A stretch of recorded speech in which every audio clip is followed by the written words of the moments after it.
रायजोनि दाब दाब जायगायाव नुनो मोन्दों गोथार बर' बिजों सान फालिनाय।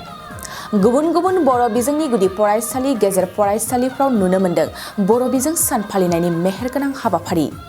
बिश्वनाथ जिल्ला सोरां गेजेर आरो गोजौ फरायसालिनि गेलेग्रा फोथारावबो नुनो मोन्दों मेहेरगोनां हाबाफारिजों बर' बिजों सान फालिनाय।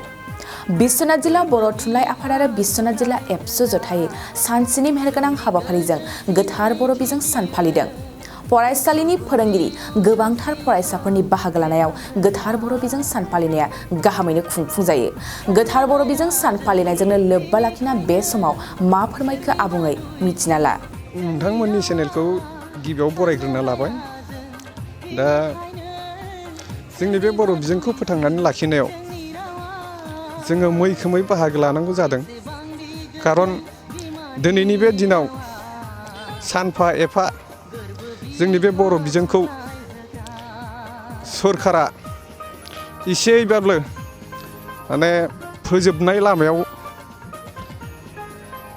एसे नाथ्रोदबाय थायो। खारन जोंनि बे बर' बिजोंखौ ओरैनोब्लाबो गुबुन मानसिफ्रा ओरैनो एसे माबाखायो नेवसिखायो। दा बेखायनो जोङो बे बर' बिजोंखौ फोथांनानै लाखिनो थांनाय क'क्राझारनि दुलाराय बर' फरायसा आफादनि अफिसाव जोङो मोनसे थांखि लादोंमोन जे बे बर' बिजों सानखौ मैखोमै फालिनानै जोङो जोंनि गेजेराव गोख्रोंथिखौ देखायनानै बेबायदिनो बर' बिजोंखौ फोथांनानै लाखिनो थाखाय थांखि लानाय जादोंमोन। बे बेलाखौनो आं बुंदों। दिनै जोङो हमनानै ला जोंनि फरायसा फरायनाय मिडियामा एसेबाबो मेट्रिकआवनो हक गुबुन गोजौसिन फरायसालिफ्रावनो हम जोंनि बिजोङा एसेबाबो लोरबांखा। दा बेखायनो बे थाखो 6 आरो थाखो 6नि सानखान्थि आरो इंराजि बिजाबखौ इंराजियाव होयोब्ला जोंनि गथ'फ्रा आरो लोरबांसिन जालांबावगोन। दा बेखायनो जोङो बेखौ होबथानो थाखायनो दिनै बेबायदि थांखिफोरखौ लानानै गोख्रोङै नाजाबोगासिनो दङ।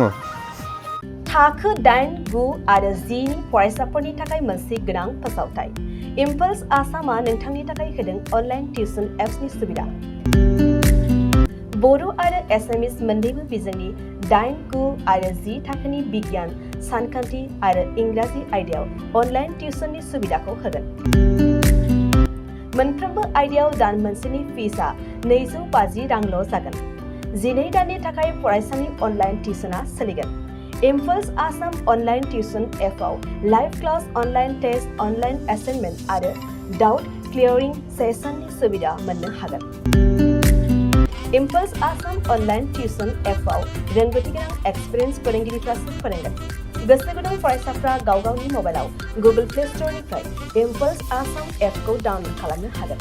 लोगोसेयैनो 8099334099 जानबुं अनजिमायाव थोंजोङै जगाजग खालामनो हागोन।